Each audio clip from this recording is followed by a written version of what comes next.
ಹೆಬ್ಬಳಲು Shri ಶ್ರೀಚಕ್ರಮಾತಾ YouTube channel ವೀಕ್ಷಕರಿಗೆ ನನ್ನ ಹೃತ್ಪೂರ್ವಕ ನಮಸ್ಕಾರಗಳು. ಸುಭಾಷಿತ: ಯಾವುದು ನಿನ್ನ ಭಾಗ್ಯದಲ್ಲಿಯೋ ಅದು ನಿನಗೆ ಸಿಕ್ಕೇ ಸಿಗತ್ತೆ. ಸಿಗದಲೇ ಇರದೇ ಇಲ್ಲ, ಸಿಕ್ಕೇ ತೀರುತ್ತದೆ. ಯಾವುದು ನಿನ್ನದಲ್ಲವೋ ಅದು ನೀ ಎಷ್ಟೇ ಪ್ರಯತ್ನಿಸಿದರೂ ಸಿಗಲಾರದು. ಚಿಂತೆ ಬಿಡು, ಜೀವನದಲ್ಲಿ ಬರುವುದೆಲ್ಲವೂ ಬಂದಂತೆ ಸ್ವೀಕರಿಸು. ನೀನು ಎಷ್ಟೇ ಪ್ರಯತ್ನ ಮಾಡದೆ ಹೋದರೂ, ನೀನೇನೇ ಮಾಡಿದ್ರು ಬಿಟ್ಟರು ನಿನಗೆ ಬರೋದನ್ನು ಬಂದೇ ಬರುತ್ತೆ. ಬರಲ್ವಾ, ನೀನೇನೇ ಪ್ರಯತ್ನ ಮಾಡಿದ್ರು ಅದು ಸಿಗಲ್ವೋ, ಸಿಗದೇ ಇಲ್ಲ ನಿನಗೆ. ಅದಕ್ಕೆ ಚಿಂತೆ ಮಾಡಬೇಡ. ಇವತ್ತು ದಿನಪಂಚಾಂಗಕ್ಕಿಂತ ಮುಂಚೆ ಸ್ಕಂದ ಷಷ್ಠಿಯ ಬಗ್ಗೆ ತಿಳ್ಕೊಳ್ಳೋಣ. ಏನು ಸ್ಕಂದ ಷಷ್ಠಿ ಅಂದರೆ ಅನ್ನೋದರ ಬಗ್ಗೆ ತಿಳ್ಕೊಳ್ಳೋಣ. ಹಬ್ಬದ ಬಗ್ಗೆ ಹಿಂದೂ ಪುರಾಣಗಳಲ್ಲಿ ಸ್ಕಂದನು ಷಷ್ಠಿಯಂದು ಆ ರಾಕ್ಷಸರನ್ನು ಕೊಂದು ವಿಶ್ವದಲ್ಲಿ ಶಾಂತಿ ಮತ್ತು ಸಮೃದ್ಧಿಯನ್ನು ಸೃಷ್ಟಿಸಿದನು. ಹಿಂದೂ ಪುರಾಣದಲ್ಲಿ ಸ್ಕಂದನನ್ನು ಹಲವಾರು ಅಡ್ಡ ಹೆಸರುಗಳಿಂದ ಜನಪ್ರಿಯವಾಗಿ ಕರೆಯಲಾಗುತ್ತದೆ. ಕುಮಾರ, ಸುಬ್ರಹ್ಮಣ್ಯ ಇತ್ಯಾದಿ. ಇವರು ಶಿವ ಮತ್ತು ದೇವಿ ಪಾರ್ವತಿಯ ಮಗ.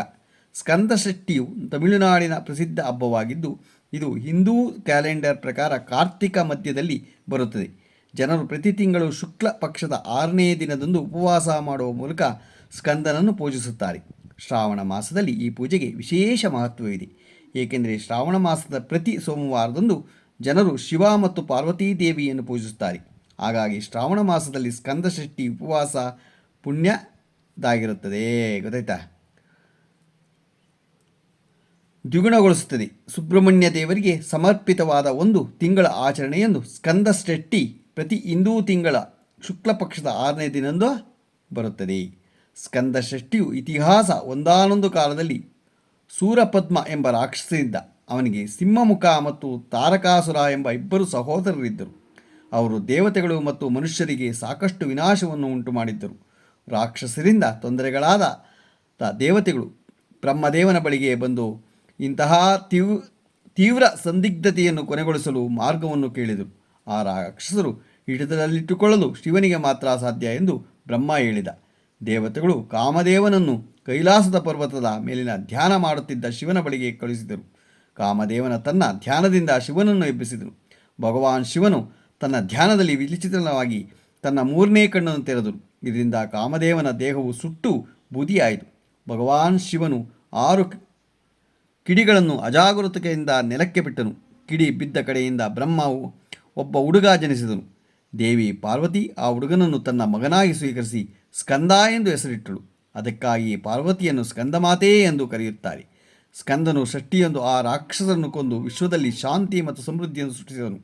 ಅಂದಿನಿಂದ ಆ ದಿನವನ್ನು ವಿಜಯದ ಸಂತೋಷದಲ್ಲಿ ಆಚರಿಸಲಾಗುತ್ತದೆ ಮತ್ತು ಅದನ್ನು ಸ್ಕಂದ ಷಷ್ಠಿ ಎಂದು ಕರಿತೀವಿ. ಹಿಂದೂ ಧರ್ಮದಲ್ಲಿ ಸ್ಕಂದ ಷಷ್ಠಿಯನ್ನು ಮಹತ್ವ. ಇದನ್ನು ದಕ್ಷಿಣ ಭಾರತೀಯ ಹಿಂದೂಗಳು ಪ್ರಮುಖ ಹಬ್ಬವನ್ನಾಗಿ ಆಚರಿಸುತ್ತಾರೆ.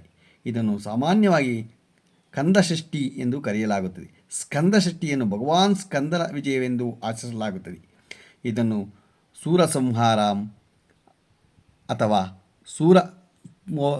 ಸೂರನ್ಪೋರು ಎಂದು ಕರೆಯಲಾಗುತ್ತದೆ. ಈ ದಿನ ಭಗವಾನ್ ಸ್ಕಂದನು ತಾರಕಾಸುರ, ಸೂರಪದ್ಮ ಮತ್ತು ಸಿಂಹಮುಖ ಎಂಬ ರಾಕ್ಷಸರನ್ನು ಸಂಹರಿಸಿ ದುಷ್ಟರನ್ನು ಜಯಿಸಿದನು ಮತ್ತು ದತ್ತಿಲೋಕ, ಭೂಮಿ ಮತ್ತು ಸ್ವರ್ಗಕ್ಕೆ ಸಂತೋಷವನ್ನು ತಂದನು. ಸ್ಕಂದ ಷಷ್ಠಿಯನ್ನು ಭಕ್ತರು ಇಂದು ಉಪವಾಸ ಮಾಡುತ್ತಿದ್ದರು. ಸ್ಕಂದ ಷಷ್ಠಿ ವ್ರತವನ್ನು ಆಚರಿಸುವುದರಿಂದ ತಮ್ಮ ಕುಟುಂಬಕ್ಕೆ ಸಂತೋಷ ಮತ್ತು ಸಮೃದ್ಧಿಯನ್ನು ತರುತ್ತದೆ ಎಂದು ಅವರು ನಂಬುತ್ತಾರೆ. ಮಕ್ಕಳಿಗಾಗಿ ಬಯಸುವ ಮಹಿಳೆಯರು ಈ ವ್ರತವನ್ನು ಆಚರಿಸುತ್ತಾರೆ. ಏಕೆಂದರೆ ಈ ವ್ರತವನ್ನು ಆಚರಿಸುವುದರಿಂದ ತನ್ನ ಇಷ್ಟಾರ್ಥಗಳನ್ನು ಈಡೇರುತ್ತದೆ ಎಂದು ಎಲ್ಲರೂ ನಂಬುತ್ತಾರೆ. ಗೊತ್ತಾಯ್ತಾ? ನಂಬಿ ಅವತ್ತು ಉಪವಾಸ ಮಾಡ್ತಾರೆ. ಜೊತೆಗೆ ಜನರು ಪ್ರಾರ್ಥನೆಯನ್ನು ಸಹ ಮಾಡುತ್ತಾರೆ ಮತ್ತು ಷಷ್ಠಿ ಕವಚವನ್ನು ಆಡುತ್ತಾರೆ. ಹಿಂದೂ ಪುರಾಣಗಳಲ್ಲಿ ಸ್ಕಂದ ಷಷ್ಠಿಯ ದಿನವೂ ಬಹಳ ಭರವಸೆಯಿಂದ ಸ್ಕಂದ ಷಷ್ಠಿ ವ್ರತವು ಚಂದ್ರನ ಚಕ್ರವನ್ನು ಅವಲಂಬಿಸಿರುತ್ತದೆ. 3 ರಾಕ್ಷಸರ ನಡುವೆ ಹೋರಾಟ ಮತ್ತು ಭಗವಾನ್ ಸ್ಕಂದನನ್ನು 6 ದಿನಗಳವರೆಗೆ ಮುಂದುವರಿಸಲಾಯಿತು ಮತ್ತು 7ನೇ ದಿನದಲ್ಲಿ ವಿಜಯವನ್ನು ಸಾಧಿಸಲಾಯಿತು. ಅದರಿಂದ ಸ್ಕಂದ ಷಷ್ಠಿ ವ್ರತದ ಉಪವಾಸವು ಸತತ 6 ದಿನಗಳಿಗೆ ಇರುತ್ತೆ. ಸ್ಕಂದ ಷಷ್ಠಿ ವ್ರತ ವಿಧಿ: ಸ್ಕಂದ ಷಷ್ಠಿ ವ್ರತದ ಪೂಜೆ ನೇರವಾಗಿರುತ್ತದೆ. ಅಂದರೆ ಜನರು ಬೆಳಿಗ್ಗೆ ಸ್ನಾನ ಮಾಡಿ ನಂತರ ತಾಜಾ ಬಟ್ಟೆಗಳನ್ನು ಧರಿಸುತ್ತಾರೆ. ಬಳಿಕ ನೀರು ತೆಗೆದುಕೊಂಡು ಸ್ಕಂದ ಷಷ್ಠಿ ವ್ರತಕ್ಕೆ ಸಂಕಲ್ಪ ಮಾಡುತ್ತಾರೆ. ಮೊದಲ ಭಗವಾನ್ ಕಾರ್ತಿಕೇಯನೊಂದಿಗೆ ಶಿವ ಮತ್ತು ಪಾರ್ವತೀ ದೇವಿಯ ಪ್ರತಿಮೆ ಅಥವಾ ಚಿತ್ರವನ್ನು ಸ್ಥಾಪಿಸಲಾಗಿದೆ. ನಂತರ ಗಣಪತಿಯ ಪ್ರಾರ್ಥನೆಯೊಂದಿಗೆ ತಮ್ಮ ಪೂಜೆಯನ್ನು ಪ್ರಾರಂಭಿಸಿ ನಂತರ ಶಿವ ಮತ್ತು ಪಾರ್ವತೀ ದೇವಿಯವರ ಕಾರ್ತಿಕೇಯ ದೇವರುಗಳನ್ನು ಧೂಪ, ಹೂವು, ದೀಪ, ಅಕ್ಷತೆ, ಹಣ್ಣುಗಳು ಇತ್ಯಾದಿಗಳಿಂದ ಕ್ರಮಬದ್ಧವಾಗಿ ಪೂಜಿಸುತ್ತಾರೆ. ನಂತರ ಕಾರ್ತಿಕೇಯ ಮಂತ್ರವನ್ನು ಪಠಿಸುತ್ತಾರೆ ಮತ್ತು ಕಾರ್ತಿಕೇಯನ ಜೊತೆಗೆ ಶಿವ ಪಾರ್ವತೀ ದೇವಿಗೆ ಆರತಿಯನ್ನು ಮಾಡುತ್ತಾರೆ ಮತ್ತು ನಂತರ ಜನರಿಗೆ ನೈವೇದ್ಯವನ್ನು ವಿತರಿಸುತ್ತಾರೆ. ಮುರುಗನ್ ದೇವರ ಮುಕ್ತರು ಇಡೀ ದಿನ ಅಥವಾ 6 ದಿನಗಳವರೆಗೆ ಉಪವಾಸ ಮಾಡುತ್ತಾರೆ, ಏಕೆಂದರೆ ಕಾರ್ತಿಕೇಯನು 6 ದಿನಗಳ ನಂತರ ರಾಕ್ಷಸರಿಂದ ಹೋರಾಡಿ ವಶಪಡಿಸಿಕೊಂಡನು. ಪ್ರಥಮ ತಿಥಿಯಿಂದ ಪ್ರಾರಂಭಿಸಿ ಷಷ್ಠಿ ತಿಥಿಯೆಂದು ಅದಕ್ಕೆ ಮುಕ್ತಾಯ ಆಗತ್ತೆ. ಅಂದರೆ ಪಾಡ್ಯದಿಂದ ಹಿಡಿದು ಪಾಡ್ಯ, ಬಿದಿಗೆ, ತದಿಗೆ, ಚೌತಿ, ಪಂಚಮಿ, ಷಷ್ಠಿ ಅಂತೇಳಿ ಹಾಗೆ. ಸುಬ್ರಹ್ಮಣ್ಯ ಷಷ್ಠಿ, ಸ್ಕಂದ ಷಷ್ಠಿ ಎಂಬುದು ಮುರುಗನ್ ದೇವರಿಗೆ ಅರ್ಪಿತವಾದ 6 ದಿನಗಳ ಹಬ್ಬವಾಗಿದೆ. ಇದು ತಾರಕಾಸುರ ಎಂಬ ರಾಕ್ಷಸನ ಮೇಲೆ ಭಗವಾನ್ ಮುರುಗನ್ ವಿಜಯವನ್ನು ಆಚರಿಸುತ್ತಾನೆ. ಭಕ್ತರು ಸಸ್ಯಾಹಾರಿ ವಸ್ತುಗಳು ಮೂತ್ರ ಸೇವಿಸುವ ಮೂಲಕ ಮತ್ತು ಮದ್ಯ ಅಥವಾ ಮಾಂಸಾಹಾರಿ ಆಹಾರಗಳ ಪದಾರ್ಥಗಳು ಸೇವಿಸುವ ಮೂಲಕ 6 ದಿನಗಳವರೆಗೆ ಕಟ್ಟುನಿಟ್ಟಾದ ಉಪವಾಸವನ್ನು ಆಚರಿಸುತ್ತಾರೆ. 6ನೇ ದಿನ ಭಕ್ತರು ಮುರುಗನ್ ದೇವಸ್ಥಾನದಲ್ಲಿ ಪೂಜೆ ಸಲ್ಲಿಸುವ ಮೂಲಕ ತಮ್ಮ ಉಪವಾಸವನ್ನು ಮುರಿಯುತ್ತಾರೆ. ಸ್ಕಂದ, ಶಿವ ಮತ್ತು ಪಾರ್ವತೀ ದೇವಿಯ ಮಗ ಹೆಂಡ ಷಷ್ಠಿಯನ್ನು ತಮಿಳು ತಿಂಗಳ ಐಪಸಿಯಲ್ ಆಚರಿಸಲಾಗುತ್ತದೆ. ಸ್ಕಂದ ಷಷ್ಠಿ ಉಪವಾಸ ಆಚರಿಸುವ ಭಕ್ತರು ತಮ್ಮ ಜೀವನದಲ್ಲಿ ಸಾಕಷ್ಟು ಸಂಪತ್ತು, ಶಾಂತಿ ಮತ್ತು ಸಮೃದ್ಧಿಯನ್ನು ಪಡೆಯುತ್ತಾರೆ ಎಂದು ನಂಬಲಾಗಿದೆ. ಸ್ಕಂದ ಷಷ್ಠಿಯನ್ನು ಆಚರಿಸುವುದರಿಂದ ಯಶಸ್ಸು ಸಾಧಿಸಲು, ಅಡೆತಡೆಗಳನ್ನು ನಿವಾರಿಸಲು ಮತ್ತು ಜೀವನ ಆಧ್ಯಾತ್ಮಿಕ ಜ್ಞಾನದ ಮತ್ತು ತಿಳುವಳಿಕೆಯನ್ನು ಪಡೆಯಲು ಸಹಾಯ ಮಾಡುತ್ತದೆ.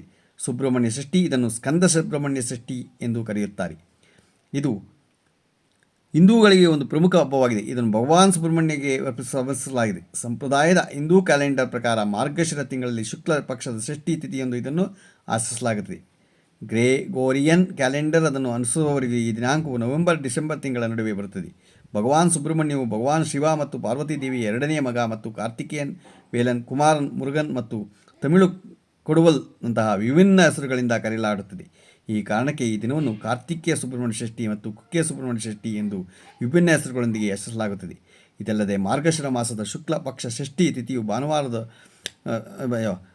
ದಿನ ಸುಬ್ರಹ್ಮಣ್ಯ ಚಂಪಾಷಷ್ಠಿ ಎಂದು ಕರೆಯಲಾಗುತ್ತದೆ. ಸುಬ್ರಹ್ಮಣ್ಯ ಷಷ್ಠಿ ಭಗವಾನ್ ಕಾರ್ತಿಕೇಯ ಅನುಯಾಯಿಗಳಲ್ಲಿ ವಿಶೇಷ ಪ್ರಾಮುಖ್ಯತೆಯನ್ನು ಹೊಂದಿದೆ, ಏಕೆಂದರೆ ಇದು ತಾರಕಾಸುರ ಎಂಬ ರಾಕ್ಷಸನ ಮೇಲೆ ಸುಬ್ರಹ್ಮಣ್ಯ ದೇವರ ವಿಜಯವನ್ನು ಸೂಚಿಸುತ್ತದೆ. ಸುಬ್ರಹ್ಮಣ್ಯ ಷಷ್ಠಿಯನ್ನು ದೇಶದ ದಕ್ಷಿಣ ಭಾಗಗಳಲ್ಲಿ ಎಂದರೆ ಕೇರಳ, ತಮಿಳುನಾಡು, ಕರ್ನಾಟಕ ಮತ್ತು ಆಂಧ್ರ ಪ್ರದೇಶದಲ್ಲಿ ಅಪಾರವಾದ ಉತ್ಸಾಹ ಮತ್ತು ಸಂಭ್ರಮದಿಂದ ಆಚರಣೆ ಮಾಡ್ತೀವಿ.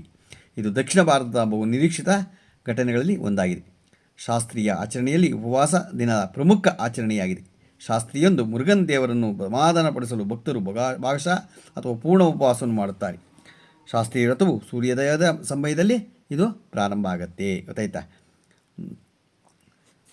ಮತ್ತು ಸೂರ್ಯೋದಯವರಿಗೆ ಪ್ರಾರ್ಥನೆ ಸಲ್ಲಿಸಿದ ನಂತರ ಮರುದಿನ ಕೊನೆಗೊಳ್ಳುತ್ತದೆ. ಕಟ್ಟುನಿಟ್ಟಾದ ವ್ರತವನ್ನು ಆಚರಿಸುವುದು ಸಂಪೂರ್ಣ 24 ಗಂಟೆಗಳ ಉಪವಾಸ, ಆಹಾರವನ್ನು ಸೇವಿಸುವುದಿಲ್ಲ. ಹಣ್ಣುಗಳು ತಿನ್ನುವ ಮೂಲಕ ಭಾಗಶಃ ಉಪವಾಸವನ್ನು ಮಾಡಬಹುದು. ಆರೋಗ್ಯ ಸಮಸ್ಯೆಗಳ ಜನರಲ್ಲಿ ಹಗಲಿನಲ್ಲಿ ಒಂದೇ ಊಟವನ್ನು ಸೇವಿಸುವ ಮೂಲಕ ಶಾಸ್ತ್ರೀಯ ಉಪವಾಸವನ್ನು ಸಹ ಮಾಡಬಹುದು. ಷಷ್ಠಿ ವ್ರತದ ವೀಕ್ಷಕರು ದಿನದಲ್ಲಿ ಕೆಲವು ಮಸಾಲೆಗಳನ್ನು ತಿನ್ನುವುದರಿಂದ ತಿನ್ನಬಾರದು. ಮಾಂಸಾಹಾರ ಸೇವನೆ ಮತ್ತು ಮದ್ಯ ಸೇವನೆಯಿಂದ ಕಟ್ಟುನಿಟ್ಟಾಗಿ ನಿಷೇಧಿಸಲಾಗಿದೆ. ಷಷ್ಠಿಯೊಂದು ಮುರುಗನ್ ಭಕ್ತರು ಸ್ಕಂದ ಪುರಾಣವನ್ನು ಓದುತ್ತಾರೆ ಮತ್ತು ಸ್ಕಂದ ಶಾಸ್ತ್ರಿ ಕವಚಂ ಅನ್ನು ಪಠಿಸುತ್ತಾರೆ. ಈ ದಿನ ಸಂಜೆ ಮುರುಗನ್ ದೇವಾಲಯಗಳಲ್ಲಿ ಭೇಟಿ ನೀಡುವುದು ಅತ್ಯಂತ ಮಂಗಳಕರವೆಂದು ಗಮನಿಸಲಾಗಿದೆ. ಅದರಿಂದ ಭಗವಾನ್ ಇದಕ್ಕೆ ಯಾವತ್ತೂ ಅದನ್ನು ಮಾಡಬೇಕಾದ್ರೆ ಭಕ್ತಿಯಿಂದ ಮಾಡಿ. ಭಕ್ತಿ ಇಲ್ಲದೆ ಅದನ್ನು ನಮಗೆ ಏನೂ ದೊರೆಯಲ್ಲ, ಗೊತ್ತಾಯ್ತಾ? ಯಾವತ್ತೂ ಸಸ್ಯಾಹಾರನೇ ಉಪಯೋಗಿಸಿದ ನಂತರನೂ ಅದನ್ನು ಮಾಡೋರು ಅದನ್ನು, ಗೊತ್ತಾಯ್ತಾ? ನಾವು ಮಿಕ್ಕಿದ್ದನ್ನೆಲ್ಲ ಮಾಡಬಾರ್ದು. ಆ ಪೂಜೆಗಳ ಮಾಡೋ ಸಂದರ್ಭಗಳಲ್ಲೂ ಅಷ್ಟೇ, ಮುಂಚೆನೂ ಅಷ್ಟೇ, ಗೊತ್ತಾಯ್ತಾ? ಇವತ್ತು ಷಷ್ಠಿ ಬಗ್ಗೆ, ಸ್ಕಂದ ಷಷ್ಠಿ ಬಗ್ಗೆ ತಿಳ್ಕೊಂಡು ದಿನ ಪಂಚಾಂಗವನ್ನು ತಿಳ್ಕೊಳ್ಳೋಣ. ದಿನಾಂಕ 27/5/2025 ಮಂಗಳವಾರ, ಶ್ರೀ ವಿಶ್ವಾವಸು ನಾಮ ಸಂವತ್ಸರ, ಉತ್ತರಾಯಣ, ವೈಶಾಖ ಮಾಸ ವಸಂತ ಋತು.